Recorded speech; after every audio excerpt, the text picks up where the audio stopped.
Adelante.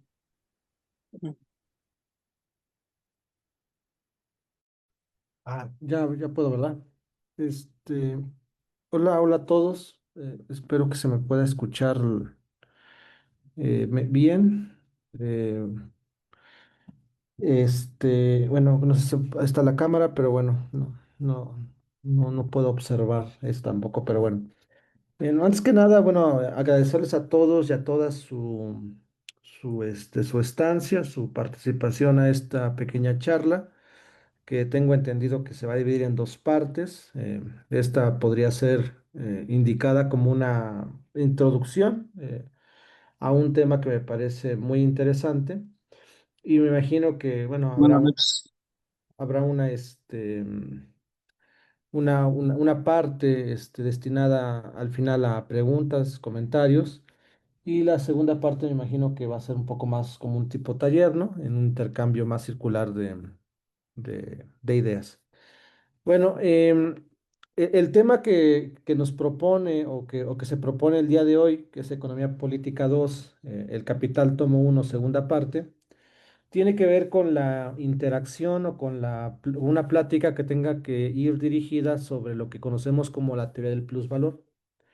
Creo que es algo muy interesante. Hay varias cosas que me gustaría poner en el centro de una discusión muy amplia. Yo sé que ustedes pidieron, estaban pidiendo ahí en el chat alguna referencia bibliográfica, lo cual iba a ser muy complicado porque la temática es muy amplia, ¿no? Ahorita lo vamos a ver, lo vamos a ver que es muy amplia y al menos un texto que ustedes quisieran abordar, pues va a ser siempre, a mi parecer, va a ser siempre limitado, porque el tema al que nos vamos a enfrentar tiene una complejidad muy importante solamente en la obra de Marx, ¿no? A la cual yo me quiero referir. En primer lugar, yo quisiera mencionar, ¿no?, que la teoría del plusvalor, dicho por el propio Engels en el tomo 2, en el prólogo al tomo 2, es para muchos como que la piedra angular de la crítica a la economía política y la piedra angular del pensamiento marxista, o del pensamiento de Marx específicamente.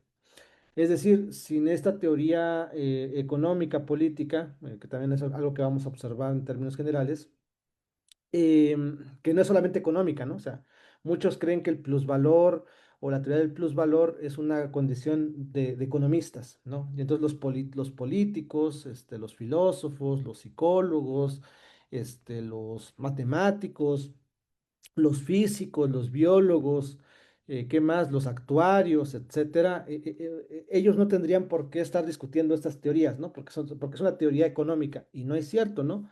La teoría del plusvalor es una teoría multidimensional, que si bien es cierto que tiene su base específicamente en el territorio de las relaciones sociales de producción, pero necesita interactuar con otros niveles y con otras dimensiones que las atrapa, que las toma, que las modifica y que las pone en un fin a sus necesidades específicas, que es el plusvalor. Entonces, esto también me parece muy importante mencionar, ¿no? O sea, es una categoría muy amplia en el más sentido estricto de la palabra, y por eso hay una separación muy fuerte entre la visión clásica del plusvalor, como por ejemplo David Ricardo, Adam Smith, y también, por supuesto, el de Carlitos Marx, ¿no? O sea, hay una diferencia muy grande en términos de la complejidad que significa estudiar el plusvalor en este proceso, ¿no? Y por supuesto, el otro tema que también me parece muy importante es no descuadrar esa teoría del plusvalor con la teoría de la militancia. Es decir, a diferencia de David Ricardo, de Adam Smith, de William Petty, de Cantillon, del propio Quesnay, etcétera, etcétera, etcétera, los anteriores economistas antes de Marx, pues eran mucho más como descriptivos. Lo que se interesaba era comprender cómo funcionaba el sistema en ese momento y tratar de aducir ciertas categorías, y yo diría que muchas veces de tratar de corregir o de tratar de salvar al capitalismo. Mientras que en el caso de Carlitos Marx, él no se enfoca sobre eso, ¿no? O sea, Carlitos Marx no nos ofrece esta herramienta que es el plusvalor para hacer uso de ella, para enriquecernos, ¿no? Sino que nos ofrece la teoría del plusvalor para poder militar y desde esa militancia poder nosotros tratar de alguna manera superar el sistema capitalista. Entonces, esa dimensión tampoco la quiero que se pierda conforme lo que voy a platicar en esta ocasión, ¿no? Bueno, entonces, bueno, eso me parecía muy importante, señalar este tipo de elementos. Ahora, yo creo que para poder entender la teoría del plusvalor de Marx y no acotarnos únicamente con una reflexión muy escueta en el propio libro del Capital, eh, yo quisiera proponer en este escenario una lectura histórica, una lectura crítica, una lectura teórica sobre cómo se fue conformando la teoría del plusvalor y sobre eso pues dar las dimensiones de por qué es importante esa teoría y cómo es que llega al tomo primero en 1867, 1883, ¿no? Bueno, después de la muerte de Marx, por supuesto, porque recordemos que el capital sufre varias modificaciones, entonces cada modificación tiene al menos tres reediciones en vida de Marx y en las tres reediciones más o menos tenemos diferentes cuadernos, ¿no? Y tenemos cambios que se le hace al propio manuscrito. Entonces, el libro que sale en el 67 no es el mismo a la última edición que sale en los 70, por ejemplo, ¿no? Hay cambios muy importantes. Si ustedes leen, por ejemplo, la edición del siglo XXI, que es la que tengo aquí en esta ocasión, hay unas notas al pie que te van a mencionar. La edición, la segunda edición, la primera edición, dice lo siguiente, ¿no? Bueno, es muy importante, ¿no? Porque se trabaja con una edición posterior y entonces lo que hacen los autores del siglo XXI pues es tratar de observar sí, Pedro Escarón y compañía, tratan de como que hacer un comparativo de las diferentes ediciones que se hicieron en alemán y sobre esas ediciones lo que se construyó fue, tomaron la última y entonces las otras solamente les adujeron de alguna manera algunas diferencias, ¿no? Que pudieran existir entre una y otra y que me parece que es muy importante señalarlo, que en términos generales donde más cambios hay, hasta donde yo tengo entendido, es en el capítulo primero, ¿no?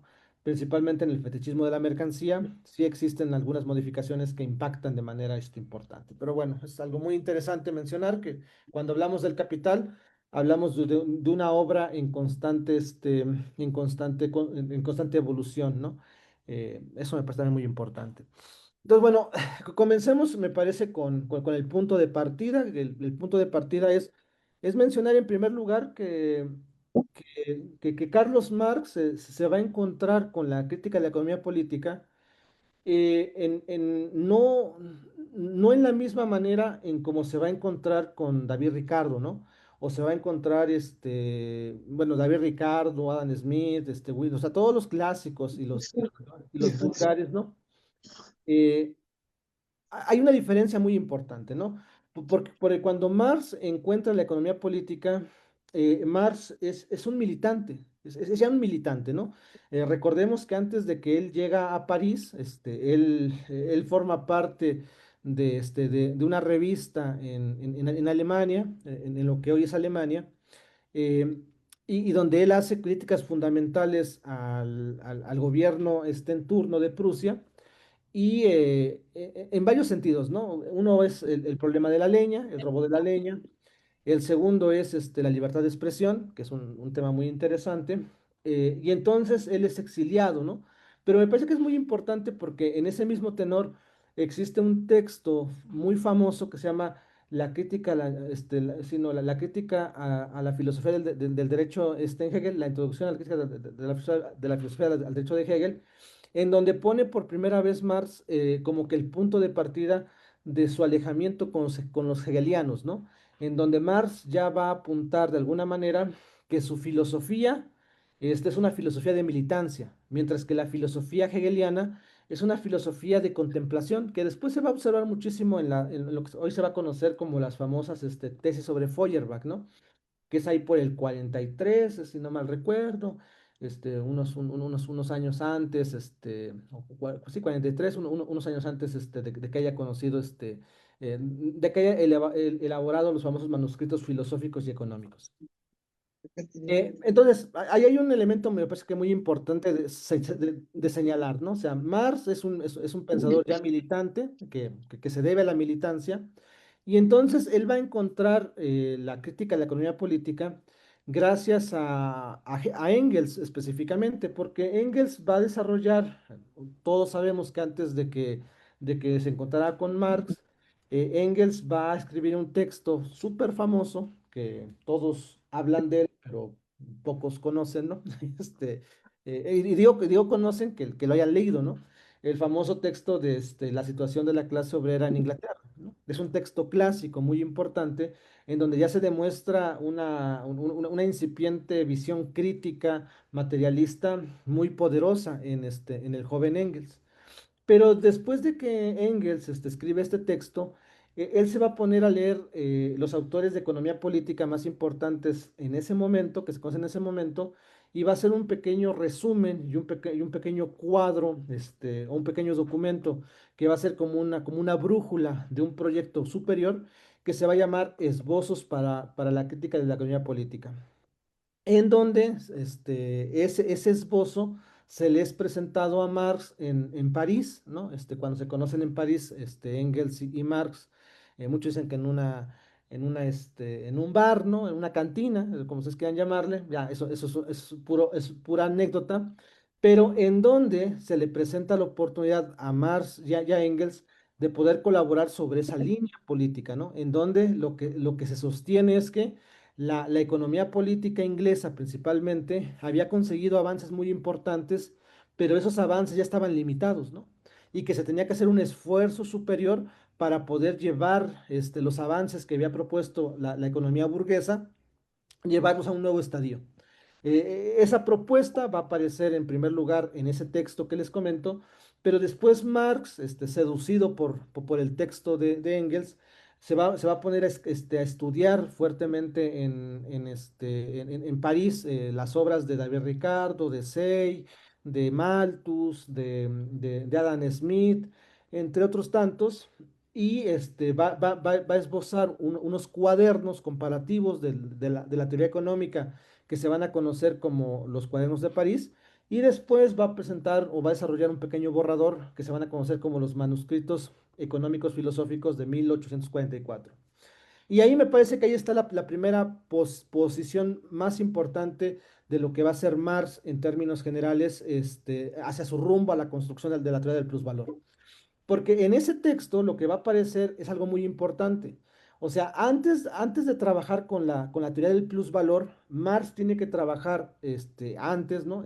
Tiene que trabajar con las categorías esenciales de la economía política. Y en este caso, la categoría más importante con la que se tiene que trabajar es con la categoría de el capital. O sea, capital. O sea, es decir, no el libro, ¿no? Sino la categoría capital. Las tres grandes categorías que se van a desarrollar en términos generales en la economía política es salario, capital o ganancia, ¿no? Salario, ganancia, renta.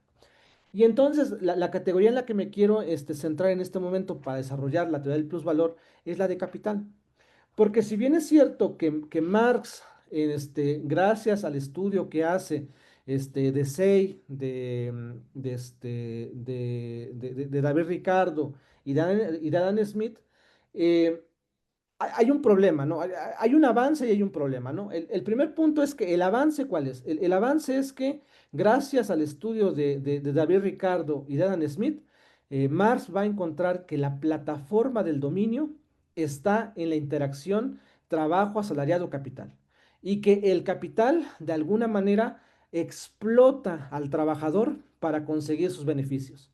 Ese es un avance muy importante sobre los trabajos que había conseguido anteriormente, porque es un avance muy importante, porque si bien es cierto que Marx ya tenía una lente muy crítica, si uno revisa, por ejemplo, los textos como la Sagrada Familia, la famosa introducción al derecho de Hegel, etcétera, etcétera, lo que nos vamos a dar cuenta es que Marx todavía tiene unas reminiscencias hegelianas, o sea, es mucho más feuerbeniano, si lo quieren decir así.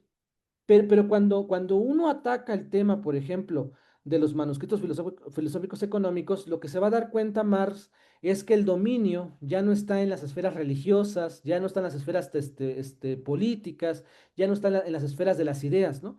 Sino está en la esfera material.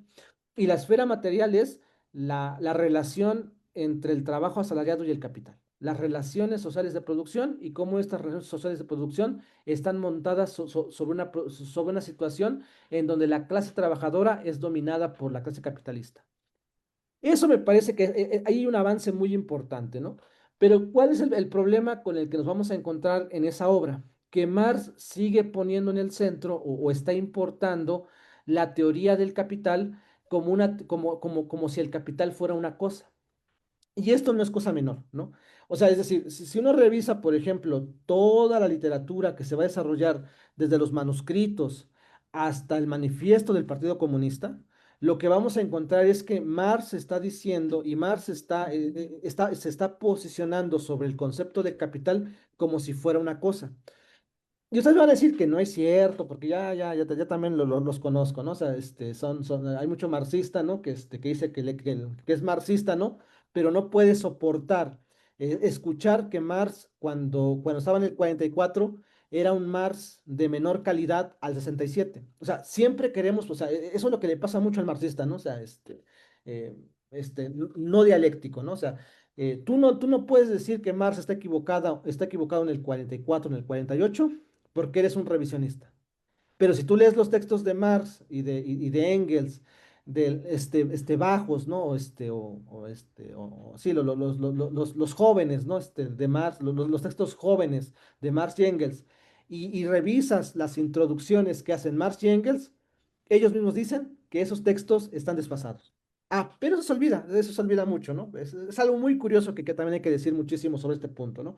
Pero lo que sí es cierto y lo que se puede evidenciar es que en términos del concepto del capital, Marx y Engels están considerando al capital como una cosa. La definición que ellos tienen, o en este caso Marx, la definición que tiene de capital es trabajo acumulado.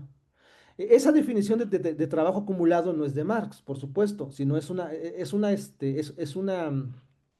definición que va a extraer del propio Ricardo, ¿no? Porque Ricardo así define el capital en términos generales.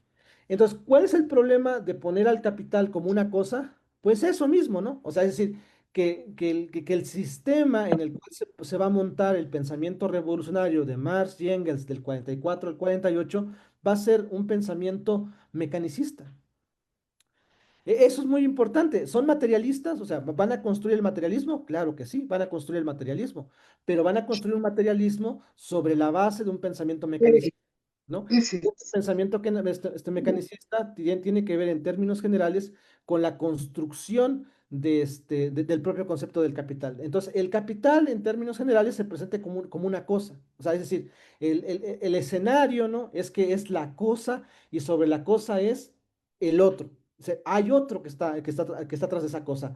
Entonces, el problema al que nos vamos a enfrentar es que Marx y Engels siguen pensando que la lucha es contra los objetos, ¿no? O sea, es la lucha del manifiesto, aunque no les gusta a los compañeros, la lucha del manifiesto está rebasada hoy en día por la simple y sencilla razón de que el manifiesto está construido sobre la postura de que la lucha es contra alguien o contra algo, ¿no?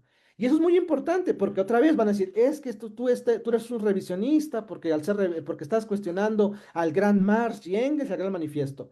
Ustedes revisen los prefacios del manifiesto y vean lo que dicen Marx y Engels. Estos textos están desfasados con el pensamiento superior que se llegó al capital. Y los compañeros siguen tomando como punto de partida al manifiesto como una herramienta de lucha excelsa, ¿no? Es la herramienta de lucha con la cual quieren abrir el camino. O sea, lo cual no estoy diciendo que no hay que leerlo, pero lo que estoy diciendo es que no puede convertirse en la herramienta de lucha porque el manifiesto tiene muchas carencias en la propia metodología que hoy se defiende específicamente, ¿no? Entonces, hay un elemento muy importante en donde se muestra una lucha frontal contra cosas y contra alguien más, ¿no? De hecho, cuando ustedes leen, por ejemplo, el trabajo enajenado, ¿cómo define el trabajo enajenado Marx? El trabajo enajenado se define con que hay algo o hay una cosa que te subordina. Hay una cosa que te quita o hay algo que te quita tu personalidad como ser humano, hay una cosa o hay algo que te quita tu trabajo, y hay algo y una cosa que te quita tu actividad.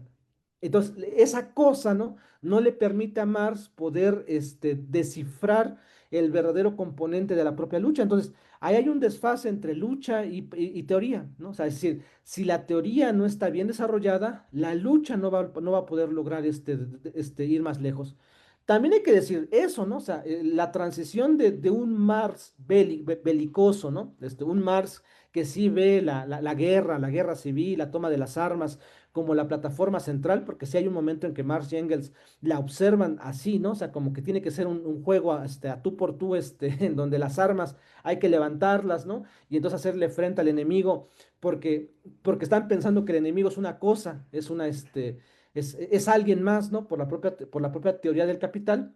Y entonces, la próxima estación, que es el capital, ya vemos a un Marx, ya un Engels mucho más maduro, en donde abren el abanico sobre cómo se puede hacer una revolución, ¿no? Pero eso me parece muy importante ponerlo en el centro, ¿no? El manifiesto del Partido Comunista tiene un límite histórico, teórico muy importante, que es que el capital es una cosa. Y bueno, si ustedes revisan, por ejemplo, las cartas del 48 al 51, más que nada el 49, sí, el 48 al 51, porque cuando se hacen las famosas revueltas, ¿no? Que ustedes recuerden que hay una guerra muy importante en el 48, una revolución muy importante en el 48, en donde es derrotada la clase trabajadora. Marx ya estaba, él regresa a esta Alemania, ahí forma una posición muy importante para defender las revoluciones del 48, pero son derrotadas en Francia principalmente, y entonces Marx se va a Londres, ¿no? Y entonces, ¿qué es lo que va a hacer Marx en Londres? Él lo va a decir, ¿no? O sea, necesito yo revisar sumamente cuidadosamente, cuidadosamente la teoría del valor de la economía política clásica y no clásica, para desde ahí poder verificar en dónde me equivoqué. Y entonces Marx va a hacer todo un estudio muy importante sobre qué es la economía política clásica. O sea, es decir, del 50 al 58, 59, ¿no? Marx lo que va a denunciar específicamente, o lo que va a intentar hacer, es estudiar a fondo la economía política burguesa para poder desarrollar una teoría económica política a su medida, y entonces frente a ese proceso poder evolucionar, ¿no? Y entonces, qué es lo que encontramos en el 59, ¿no? Que el 59 y el 58 es muy importante porque van a aparecer dos libros muy interesantes, ¿no? Uno es el de los Grundises y otro es el Capital, ¿no? No, el Capital, la contribución a la crítica de la economía política del 59. Entonces, ¿qué vamos a encontrar en los Grundises por primer lugar? En los Grundises lo que vamos a encontrar es que Marx va a cambiar la postura de que el capital es una cosa, y la va a cambiar a que el capital es una relación social de producción. Eso es muy importante. O sea, ese cambio es sistemático. O sea, ahí está el primer verdadero cambio importantísimo de lo que se va a conocer como el Marx maduro. Esta interacción entre que hay un Marx joven y un Marx maduro, ¿no? Tiene que ver con ese concepto, ¿no? O sea, tiene que ver con otras cosas, pero también con ese concepto. El Marx maduro, ¿no? A diferencia del Marx joven, que yo ahí diría que ahí está equivocado Althusser, ¿no? Porque Althusser lo que dice es que el Marx joven madura cuando se desaprende de la teoría hegeliana. Eso es lo que diría Althusser. Lo que yo diría en términos generales con lo que yo he estudiado es que realmente no fue eso, ¿no? O sea, lo que se considera realmente que es esa transformación es que el Marx joven, cuando quiere aterrizar la teoría del capital, es una teoría del capital mecanicista. Cuando pasa al Marx maduro, lo que va a hacer es fusionar, va a fusionar la teoría económica inglesa con la filosofía clásica alemana. Es decir, va a fusionar, en pocas palabras, es mucho más amplio, pero para que se pueda entender un poco más, la teoría de Ricardo con la teoría de Hegel. Y entonces las va a unir. En esa unión va a aparecer el concepto de capital ya estrictamente marxista, que el concepto de capital marxista es que es una relación social. O sea, el capital no es una cosa, el capital no es un sujeto, el capital es una relación social de producción y esa relación social de producción tiene un fin muy importante. ¿Y cuál es el fin más importante de esa relación? La valorización del valor o lo que se va a conocer como el plusvalor, pero es una relación social de producción. Y eso es muy importante porque la figura de relación social de producción ya exige que el camino a la emancipación debe de ser de ciertos caminos. O sea, no solamente, o sea, enfrentarte con una relación social de producción, no solamente lo puedes, no solamente la puedes enfrentar mediante las armas, la puedes enfrentar de diferentes maneras, que eso es lo que después se va a trabajar mucho más amplio en otros momentos. Pero eso es muy importante poner en el centro que que el capital no puede ser concebido como un objeto, sino es una relación social de producción. Y el otro tema es el concepto de cómo aparece el plusvalor. Porque el problema del plusvalor, el problema del plusvalor, que no es una teoría que se haya inventado Marx, es una teoría que se intentó ajustar en el pasado. El problema de la teoría del plusvalor de Marx específicamente tiene que ver en términos generales con que los clásicos, aunque ya habían visto, o sea, la teoría económica burguesa ya había visto el plusvalor, pero el problema del plusvalor es que el plusvalor estaba construido sobre una idea de que, o sea, es decir, hay una ganancia. O sea, lo que ubicaron los clásicos burgueses y la economía burguesa es que había una ganancia. Y entonces la pregunta que se hacían era, ¿cómo se obtenía esa ganancia? Entonces la cuestión, bueno, a ver, entonces la cuestión que me parece muy importante, ¿no? En este proceso que les estoy comentando, espérenme tantito. Bueno, entonces, bueno, la cuestión que me parece muy importante es señalar en este sentido, ¿no?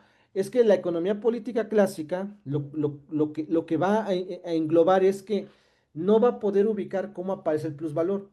Entonces, como no puede ubicar cómo aparece el plusvalor dentro de la propia estructura, se va a inventar un mecanismo. Es decir, el mecanismo es que hay costos de producción, los costos de producción se suman y entonces hay que aplicarle un recargo. Entonces, el plusvalor es el resultado de un recargo. Y entonces, el recargo, ¿cómo se va a dar? Pues se va a dar con base en el capital fijo, principalmente sí, en el capital fijo, específicamente en el capital fijo. Entonces, ahí no habría explotación, sino habría una remuneración al capital. Pero esto pasa porque el concepto también en el cual están trabajando los clásicos es el concepto de trabajo, ¿no? O sea, el trabajo. O sea, ellos dicen, o la economía, la economía burguesa afirma permanentemente que el salario es la remuneración al trabajo. Entonces, ahí se meten en una trampa muy, muy grande los economistas burgueses, porque los economistas burgueses, al definir que el trabajo es igual al salario, entonces están definiendo que todo el trabajo es remunerado. Y si todo el trabajo es remunerado, entonces ¿de dónde sale la ganancia? Y como no encuentran los espacios dentro de la propia producción en ese sentido, entonces la sacan hacia afuera y entonces es un recargo que le hace el capitalista y ese recargo se convierte en ganancia.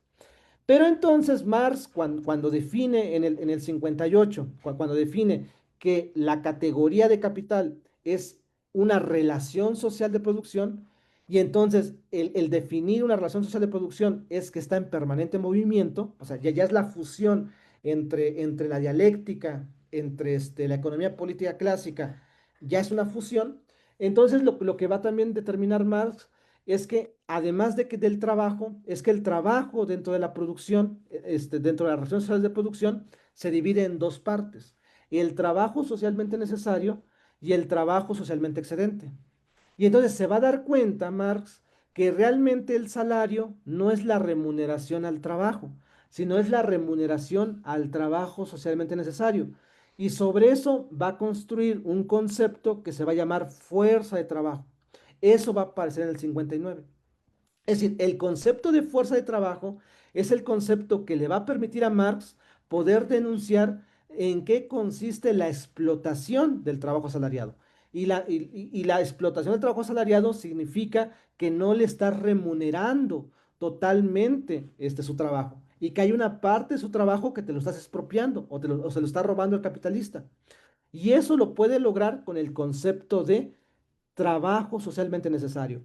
Entonces, ¿qué es lo que hace Marx ya a partir del 59 hacia el 67? Luego lo que descubre en el 59, específicamente lo que descubre Marx en el 59 en la contribución a la crítica de la economía política, es que el trabajo asalariado, ¿no? Este, es explotado por el capital, y que la explotación se ve reflejado en que una parte de su jornada le es remunerada en forma de salario, que es la parte que le toca para poder reproducir su fuerza de trabajo, y hay otra parte que él trabaja que no se le remunera y que va a parar a las manos del capitalista, y a eso se le va a conocer como plusvalor y después como ganancia. Bueno, eso me parece que es fundamental. Esa es la tesitura de lo que vamos a conocer como la teoría del plusvalor, ¿no? La teoría del plusvalor, en pocas palabras, es que en el centro, ¿no? Existe el dominio, ¿no? Y en el dominio lo que existe es la expropiación de una parte del trabajador, de su producto, ¿no? Y eso, ¿cómo lo consigue descifrar Marx? Con el concepto de fuerza de trabajo, que también es un concepto que tiene que ver mucho con las categorías hegelianas, ¿no? O sea, porque si no instala, bueno, ¿por qué es esto? Bueno, entonces, dejando esto claro, entonces vamos a pasar a otra cosa para poder yo cerrar con algo que me parece también muy importante, ¿no? Ahora, entonces, todo este recuento del 44, 43, ¿no? Al 59 es muy importante, porque de lo que hay que poner en el acento, ¿no? Es que lo que estamos trabajando en este momento es que me parece a mí que hay tres dimensiones que hay que determinar del pensamiento económico, ¿no? Hay una dimensión idealista, hay una dimensión mecanicista y hay una dimensión dialéctica materialista. No es lo mismo, ¿no? O sea, por supuesto, ¿no? Marx en algún momento fue idealista, sí, sí, sí lo fue. O sea, Marx se construye bajo la figura del idealismo alemán, hasta 1842, 43, cuando conoce a Engels. Ahí Marx es un pensador idealista. O sea, aunque ustedes no lo crean y digan, no, no es cierto, Marx siempre fue materialista, ya saben cómo son, ¿no? O sea, que creen que el Marx del 67 era el Marx no, no, no, Marx, el Marx de los 40, ¿no? Antes del 43, era un Marx totalmente idealista, estaba tirado hacia el idealismo, y Marx seguía pensando en términos generales que las ideas eran revolucionarias y que las ideas iban a transformar el mundo, ya no en las manos de la burguesía, sino en las manos del proletariado, ¿no? Eso también es muy claro, ¿no? Hay un cambio de eje en donde la filosofía se iba a hacer cargo del combate de las ideas, ¿no? Pero desde el proletariado. Cuando conoce a Engels, él va a transitar de ese idealismo alemán revolucionario, que es un idealismo, vamos a ver, es un idealismo revolucionario, aunque no les gusta a los compañeros, dicen, "Ah, es que todo idealismo es reaccionario". Bueno, no, no todo de idealismo fue reaccionario. Es una cosa muy importante, porque entonces no vamos a conocer las capacidades que se encontraron, ¿no? Entonces, hay una parte muy importante en donde ese idealismo revolucionario va a transitar hacia un materialismo nuevo, pero ese materialismo va a ser un materialismo mecanicista. Y el materialismo mecanicista tiene la virtud, que esa va a ser la virtud del cambio de época de Marx en su juventud, eh, que va a ser materialista. O sea, que va a determinar que la revolución se hace con base en las relaciones sociales de producción. En este caso es bajo la tesitura de cómo funciona la economía capitalista. Eso es un avance porque él pone en el centro que si no transformas las condiciones materiales, no vas a poder transformar absolutamente nada. Eso es un avance muy importante. Pero ¿cuál es el error que va a cometer allí? La cosificación. Y es algo muy importante, porque si no lo decimos aquí, entonces otra vez vamos a leer al manifiesto como si el manifiesto fuera el capital, y de eso no se trata, ¿no? O sea, hay diferencias muy grandes. Entonces, ellos siguen viendo el problema de la cosificación. ¿Por qué es un problema la cosificación? Porque o sea, la economía política burguesa, aunque fue una economía política muy poderosa, la economía política burguesa no aplicaba la dialéctica. Son muchos problemas, pero el problema que yo quiero aterrizar para el problema del plusvalor es el siguiente. Lo que presenta la economía política burguesa es un fenómeno, o es una estructura de un fenómeno en donde no hay una división entre la esencia y la apariencia. Es decir, la economía política burguesa lo que está diciendo es la realidad es así y la realidad está allí. Y entonces de lo que se trata es de verificar esa realidad.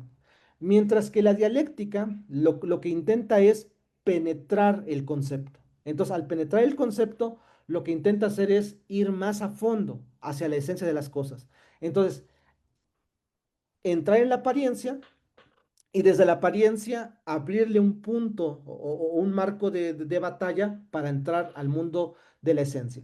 El problema de la economía política clásica es que nunca logra aterrizar sus ideas en la esencia, sino se queda en el nivel apariencial. Entonces, ¿por qué digo esto? Porque para la economía política burguesa, la ganancia es igual al plusvalor. El trabajo socialmente necesario o el trabajo es igual, no, el trabajo es igual al salario. ¿No? Y la renta es igual al terrateniente, ¿no? La renta es igual al valor de la tierra. Entonces, como hay un nivel de abstracción nulo, muy nulo, ¿no? En donde es muy hacia al nivel apariencial, entonces no pueden determinar por qué las categorías aparienciales, salario, renta, ganancia, se tienen que descomponer en otras categorías esenciales, ¿no? Para poder determinar de alguna manera esos flujos y recontrarreflujos de energía económica y política y social que van a permitir mantener el dominio en la esencia y van a poder permitir el dominio en la apariencia. En pocas palabras, ¿no? O sea, no pueden desarrollar la economía política clásica cómo pasa el dominio en la producción y cómo se manifiesta en la circulación. Y entonces, como no pueden hacer ese doble momento, entonces lo que hace la economía política burguesa es que se quedan en la circulación. Y entonces todo lo quieren responder desde la circulación. Eso les va a pasar muchísimo. Aunque van a intentar meterse a la producción, pero se quedan muy, muy, muy por debajo. ¿Qué es lo que va a hacer Marx? Lo que va a hacer Marx ya después del 48 es que va a reformular el materialismo y lo va a reformular sobre un materialismo dialéctico. Entonces, sí, por supuesto, Marx va a recuperar las ideas de la vieja escuela clásica de que el materialismo es lo importante, pero también va a sumarle o va a sintetizarlo con la dialéctica hegeliana, ¿no? Y entonces lo que va a hacer Marx es tratar de fusionar esos dos elementos. No es una cosa de que los sume, sino es una cosa de que los va a reestructurar y los va a reestructurar desde la crítica a la economía política. Entonces, la crítica a la economía política ya está el materialismo histórico y está el materialismo dialéctico. Ahí están expresados, pero están expresados desde la manera en que observamos cómo Marx va a desestructurar la diferencia entre plusvalor y ganancia, salario y fuerza de trabajo, y renta del suelo y fuerza productiva natural, ¿no? Que esa de la renta del suelo la dejamos a un lado porque es un tema muy, pero muy complicado, que es hasta el tomo tercero, pero nos podemos quedar en esas dos figuras, ¿no? Ganancia, plusvalor, trabajo socialmente necesario, salario.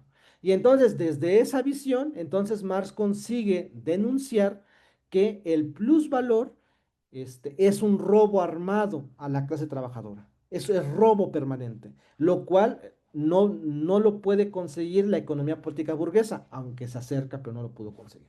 Entonces, eso me parece que es muy importante señalar cómo se está construyendo también allí el cambio de la propia filosofía proletaria, ¿no? Porque todo esto tiene que encaminarse a que todo lo que se ha visto concluya aquí. O sea, es decir, esto sirve para poder entender cómo es que se llegó al materialismo dialéctico, al materialismo histórico, pero eso se llega gracias a que Marx logra transitar dos épocas de su vida en donde se dedica en términos generales a especializarse en esas dos grandes disciplinas, que es la economía política clásica y la famosa dialéctica del propio Hegel, ¿no? O la ciencia de la lógica de Hegel, entre otras cosas, ¿no? Que ya no me va a dar tiempo, por supuesto, a explicar, la famosa idea del socialismo utópico, que también está inserta en este proceso. Pero bueno, entonces yo cerraría únicamente poniendo en el centro la otra cuestión que me parece muy importante. La teoría del plusvalor yo no la podría construir o yo no la podría edificar por lo que yo he comentado, no la puedo arrinconar a una teoría económica. Es una teoría de la crítica de la civilización capitalista.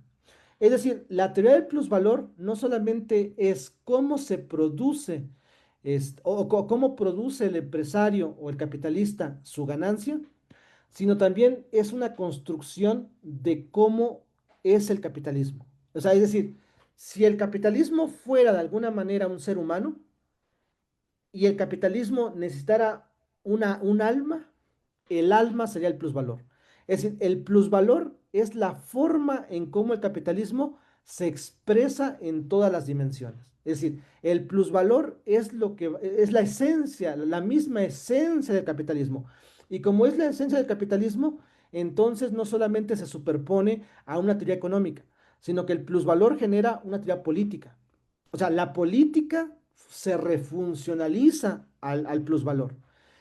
Una teoría psicológica. La psicología de los seres humanos están refuncionalizados al plusvalor. Es una teoría del derecho. El derecho está en función del plusvalor. Es una teoría del arte. La música, las películas, bueno, las películas, por favor, o sea, quien me diga que la teoría del plusvalor no tiene nada que ver con el arte contemporáneo, yo lo invito a que se pongan a ver, por ejemplo, otra vez Rambo 2 y Rambo 3. O sea, Rambo 2 y Rambo 3 son la expresión fundamental, que otra vez, ¿no? Hay que verlos.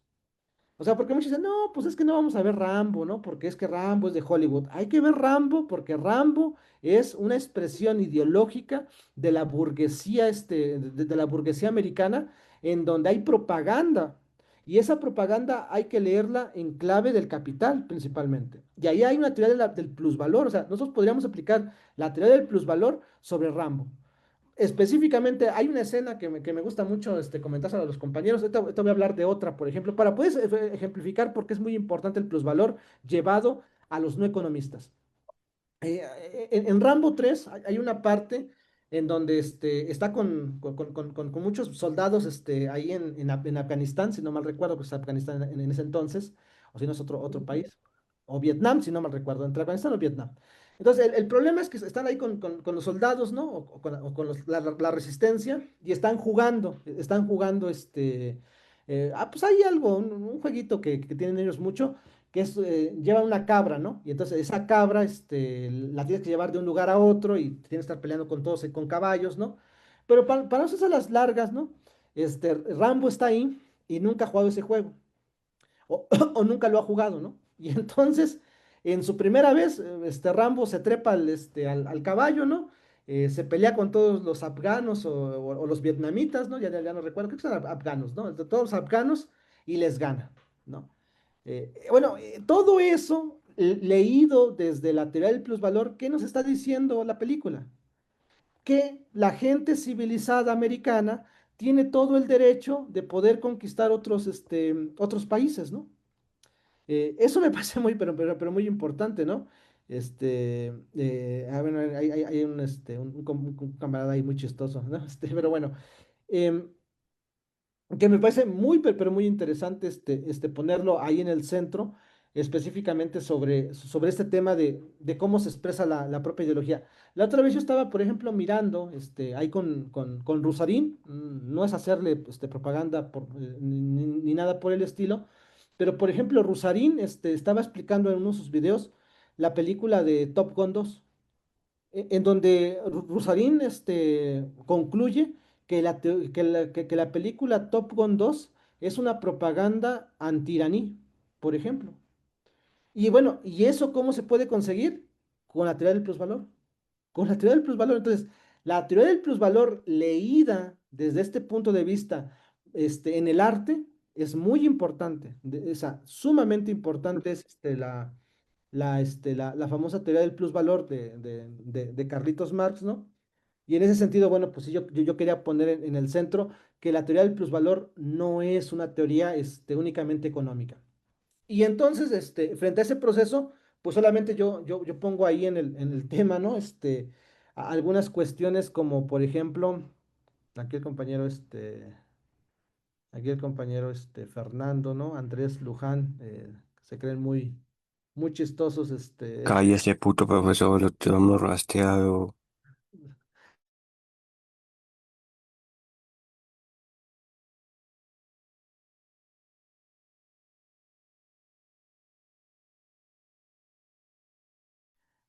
ahí nada más yo les digo Oh, ok. yo nada más ahí, hablo, Profe. me menciona ahí, Profeta. menciona ahí, a ver, ya. Que no me están rastrear, ¿eh? Ya todos saben dónde trabajo, entonces Profe, lo estamos rastreando, profe. no te preocupes, Me quieren violar. no se Profe preocupen, cachudo. no se preocupen. Bueno, camaradas, ¿ya quedó? O queda por ahí otro que me quiere rastrear? Eh, pero bueno. Entonces, bueno, ahí dejaría ese tema, por supuesto, ¿no? Y cerraría el tema, ¿no? O cerraría la conversación, un poco, mencionando la importancia de leer los textos que se van a producir por parte de Marx del 59 al 67, ¿no? En términos generales, eh, bueno, ahí creo que Fernando otra vez, no pueden, pero bueno. em, Textos como, por ejemplo, la subsunción formal, el sexto inédito, eh, los manuscritos sobre la tecnología, etcétera, etcétera, etcétera, ¿no? O sea, porque sí me parece muy importante ahí mencionarlos, esos textos que me parecen muy importantes. Entonces, bueno, dejar el tema por ahí, ¿no? O sea, esas tres dimensiones, y cerrar, por supuesto, con la visión, más holística del plusvalor, ¿no? Em, bueno, si hay otras cosas por ahí, ustedes lo pueden comentar. Ya creo que era como media hora y ya me pasé un poquito del tiempo. Y bueno, también hay que cerrar, ¿no? O sea, si quieren, Profe, su mujer lo engaña. si quieren, intimidarme con que nos están, rastreando, pues de una vez pídanme por privado la dirección de donde trabajo y ahí los espero. Saludos. Fíjese, profe, estoy gay.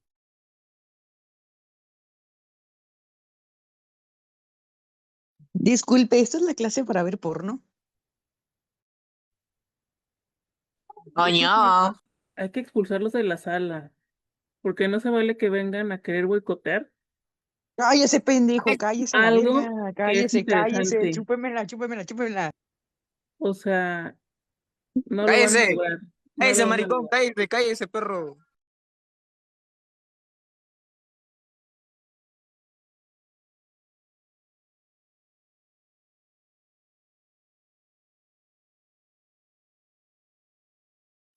¿Qué esperan que no se largan, pinches perros? Ya ganamos. Bueno, ahí están, los camaradas.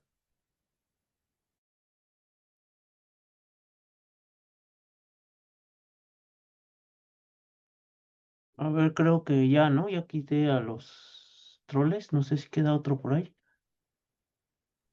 Ahí deben de andar. ¿Qué les iba a decir?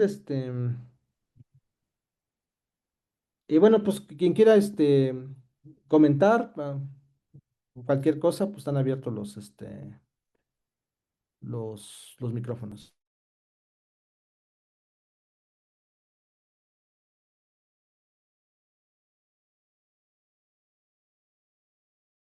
Bueno, desde luego nos solidarizamos contigo, hermano, compañero Jonathan, y condenamos estas groserías que te hacen. No sabemos cómo es que algún descontrol hay aquí, no debe suceder, ¿no? Desde luego, y, y te manifiesto mi solidaridad, no está bien que te hagan este tipo de declaraciones. posicionamientos, tus discursos son muy correctos, muy justos, y esto pues pues no se vale, desde luego en principio, ¿no? Tienes toda mi solidaridad. Y bueno, en cuanto al tema, pues de lo que capté, y que desde luego pues, tenemos que seguirle macheteando a estos libros, estos temas, ¿no? Y sobre todo captar, sobre todo esa parte que hablas de que el Marx inicial no es el mismo que el Marx, pues es un Marx más tardío, ¿no? Más, mm, pues ya más próximo, más maduro, ¿no? Porque de ahí se agarran también para sembrar, pues la confusión o crear, pues no sé, lagañas de carácter ideológico y todo eso. Entonces, pues estos textos también, como dices, hay que verlos en su contexto histórico, en el momento en que los realizó. Y bueno, un primer comentario que yo digo en torno a lo que acabas de expresar, estos temas también en relación con, pues, o sea, cómo es que se convierte, o sea, entender bien también todos estos conceptos es fundamental, lo cual, pues, hay que seguir pendientes, por ejemplo, de los cuadros sinópticos que publicas en otras redes, en el Twitter, en el TikTok, pues para entender bien qué es el plusvalor, qué es el capital, el dinero, la mercancía, la circulación de las mercancías, todo esto, que todo esto no es, como tú dices, meras cuestiones, como que objetos nada más, sino que son en sí una relación de pues relación de voluntades, de personas, de clases, de individuos, y en fin, eso es lo que más o menos capté de lo que tú manifestaste, y es lo que tengo que decir por el momento. Gracias por tu ponencia, estimado Jonathan.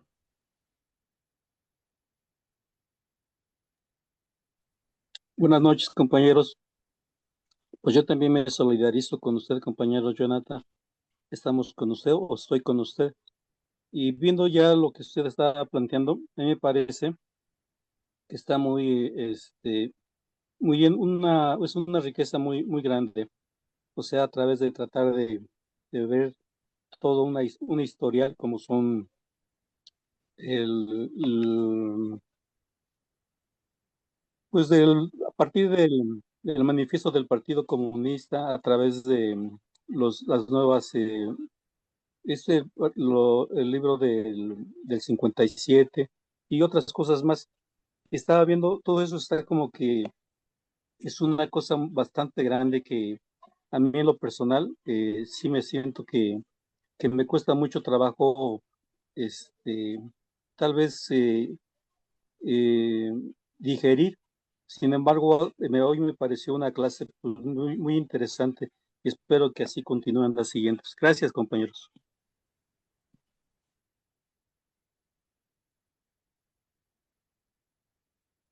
Si quieren, en lo que se animan, quiero a decir algo sobre, pero el mes que no me acostumbro a esta cosita, pero espérenme. Aquí está. Em, a ver, primero lo que pasó hace un rato, bueno, habrá que ver, pero yo creo que ese es el reflejo de lo que comentaba yo anteriormente. La teoría del plusvalor no puede ser solamente situada para economistas. O sea, es decir, no sé ustedes, ¿no? Pero ahí podríamos empezar, ¿no? O sea, a lo mejor en la siguiente, el sábado, ¿no? Cuando ustedes, yo pretendería que ustedes fueran los más activos, pues que ustedes pudieran reflexionar ustedes qué son. O sea, Son economistas, son politólogos, no son, o sea, son mecánicos, son cocineros, trabajan en algún lugar, o sea, ¿cómo les impacta a ustedes el plusvalor, ¿no?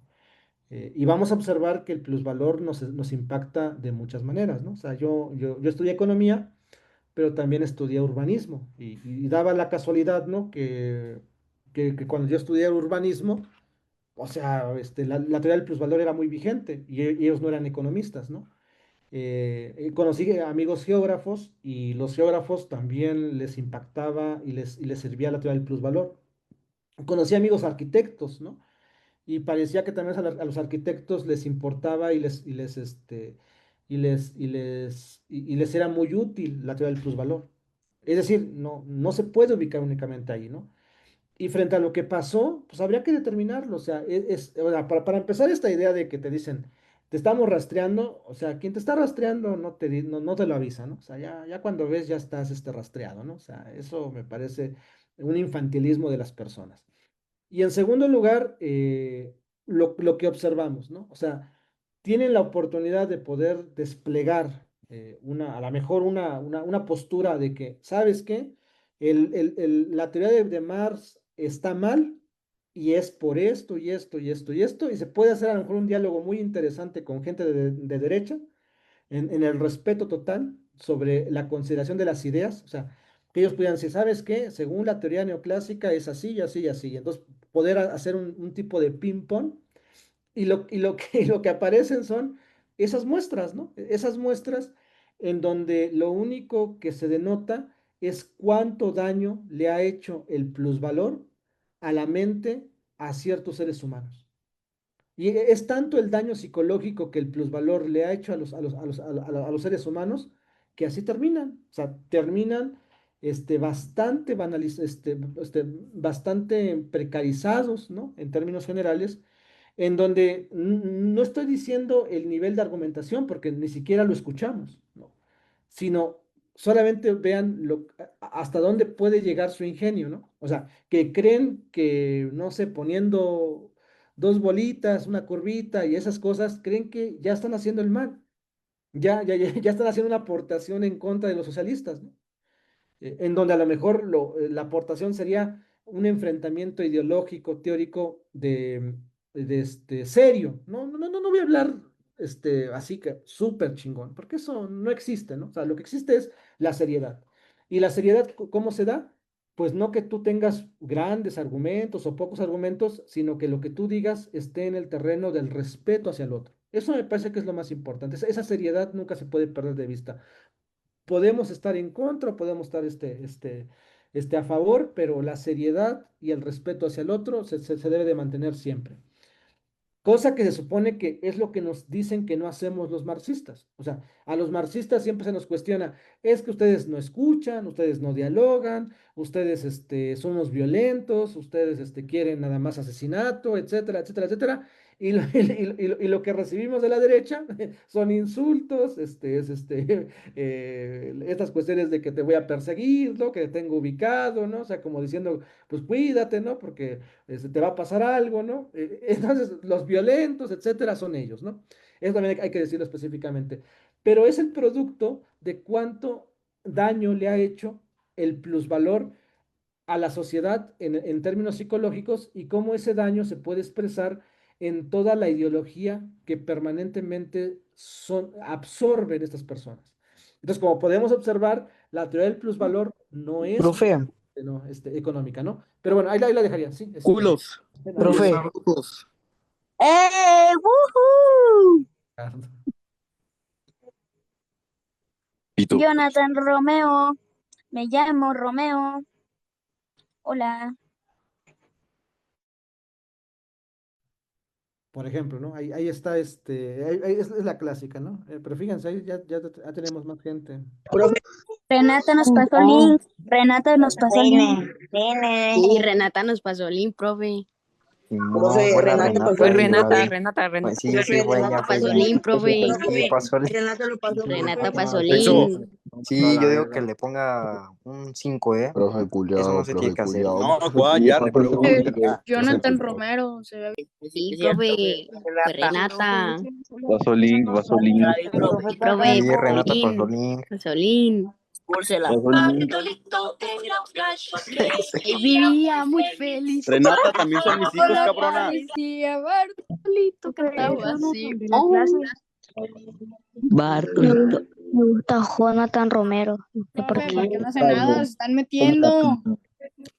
Cállese, morro, cállese. Me gusta Jonathan Romero. Te amo. Profe, está bien guapo, no nos quiere dar unos besotes. Me dan de coger al profe. Un Michan. Profe, ¿me deja ver esas tetotas? Sí, güey.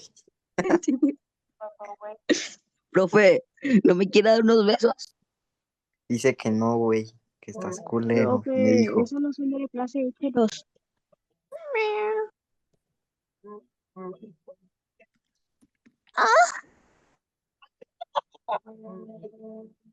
Pinche profe, todo culero. Eso ya lo sabemos, Fotopenes. ya lo sabemos, no se preocupen. Pinche jotito. No tiene nada de malo. Profe, si no son de la clase. Me gusta Jonathan Romero. Profe, ya de la clase. Siente una profe, como que lo profe amo. de la clase, mejor écheros.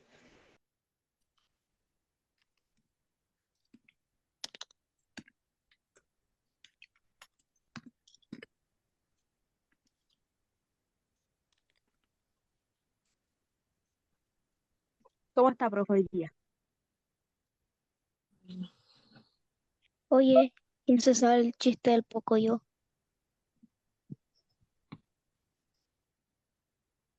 Profe, afuera hay 2 camionetas negras. Mi papá tiene 4 camionetas negras, creo.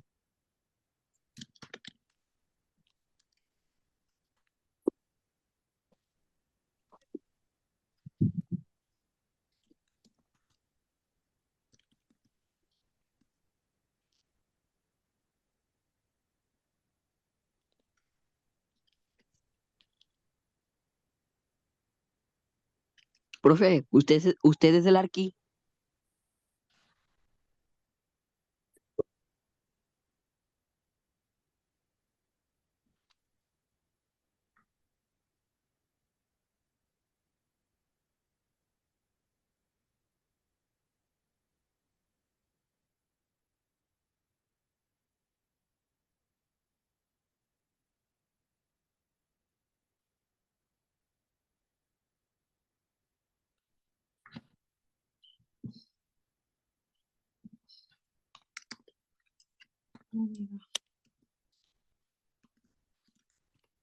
Sí, gracias, pero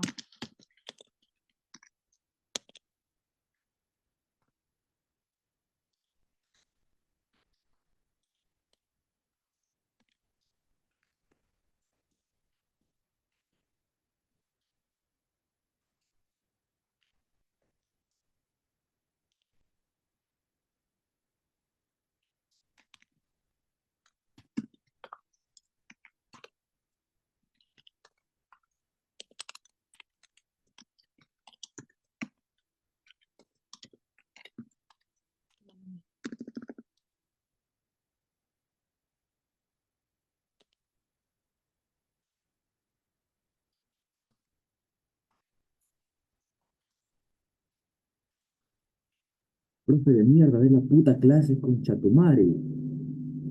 Mira, ahí el otro, Hugo Cadena.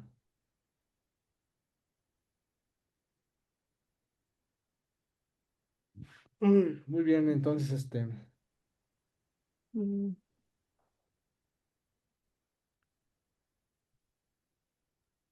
¿no hay algún modo de expulsarlos para siempre?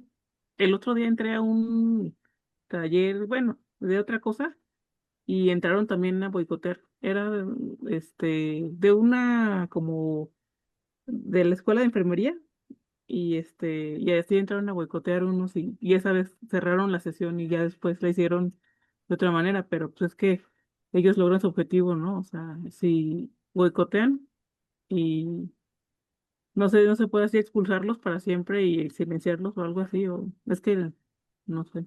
O igual, como que cerrar todos los micrófonos de todos los que estemos, ¿no? Y no sé, es que la verdad no sé, pero sí debe haber un modo, ¿no?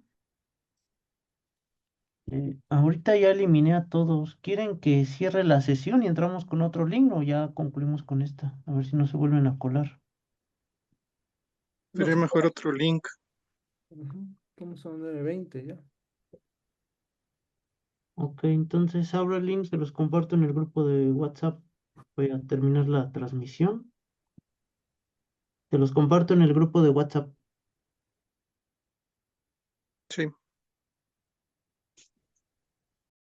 Sí, pues los compañeros que quieran participar, comentar algo, yo otra vez les comentaría que para, para el sábado creo que va a ser la sesión, ¿no?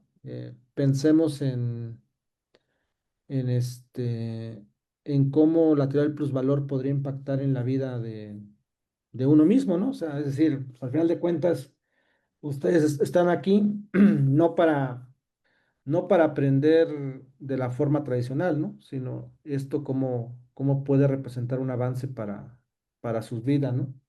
Entonces, eso yo podría dejarlo como punto de partida para la siguiente sesión o cualquier cosa que a ustedes se les ocurra, por supuesto. Y bueno, escucharlos, si tienen algún comentario, pregunta, crítica, por supuesto, también se valen. Yo no estoy, diciendo que tenga la verdad absoluta, ¿no? Seguramente la tesis del paso de Marx, del idealismo, materialismo dialéctico, materialismo mecanicista, pues es una tesis, me parece también cuestionable, ¿no? No todo está escrito ya y se va escribiendo conforme vamos platicando. Pero bueno, los escucho.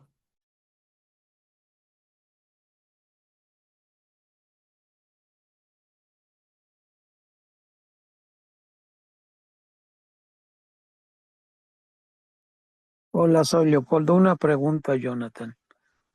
Pensando un poco en la postura, por ejemplo, cómo plantea todo esto Enrique Dussel. Y me llama la atención cuando él se refiere al trabajo vivo. O sea, yo creo que tú ya lo conoces, ¿no? Y quizás seas crítica del pensamiento de Dussel.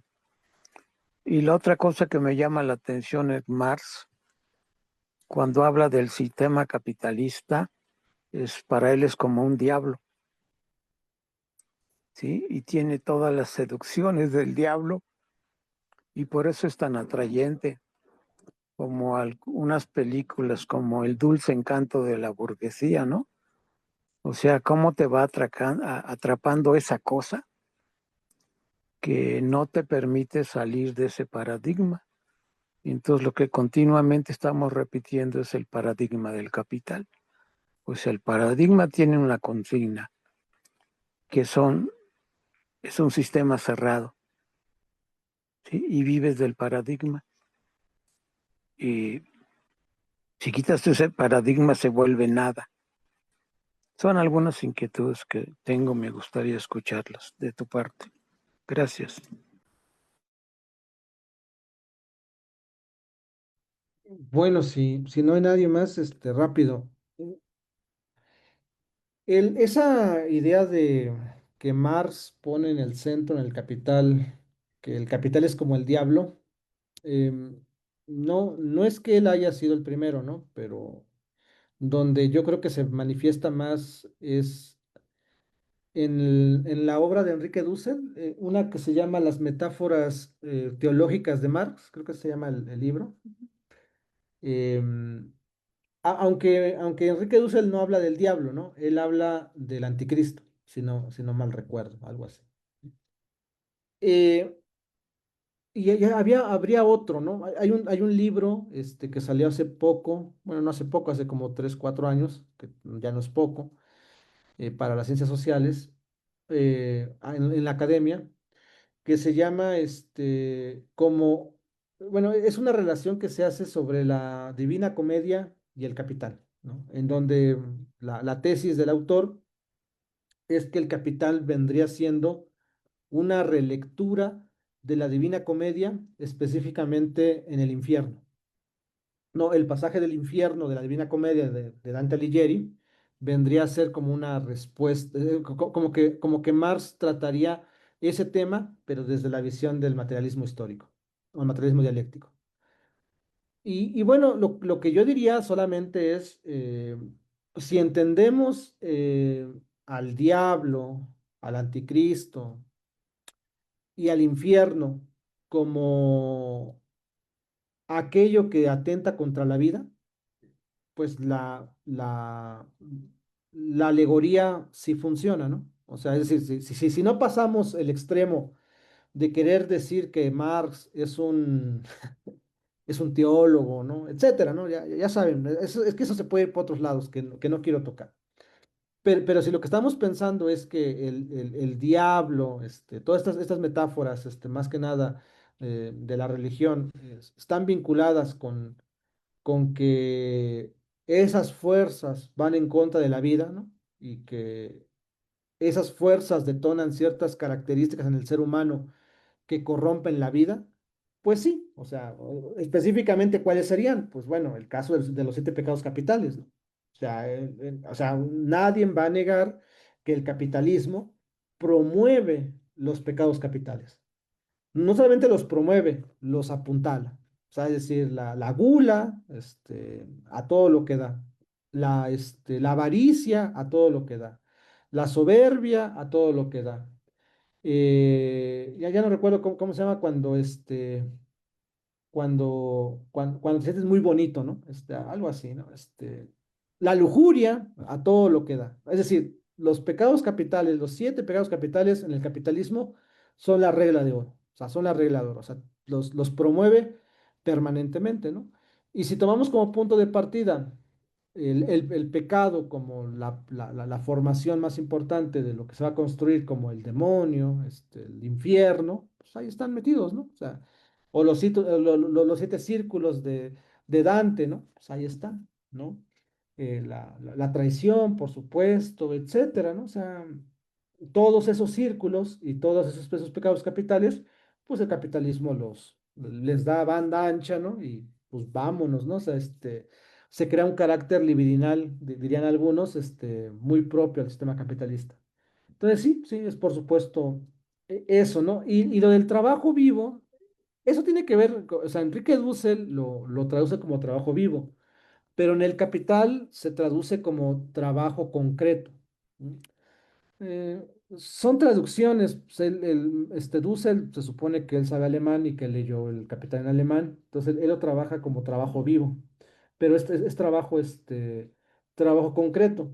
Y lo que Dussel va a traducir como trabajo muerto es lo que se va a conocer con Pedro Escarón como trabajo abstracto. Eh, no me quiero meter mucho en las traducciones porque pues, es todo un lío, pero por ejemplo, el trabajo abstracto en inglés se traduce de otra forma, es como trabajo fantasmagórico.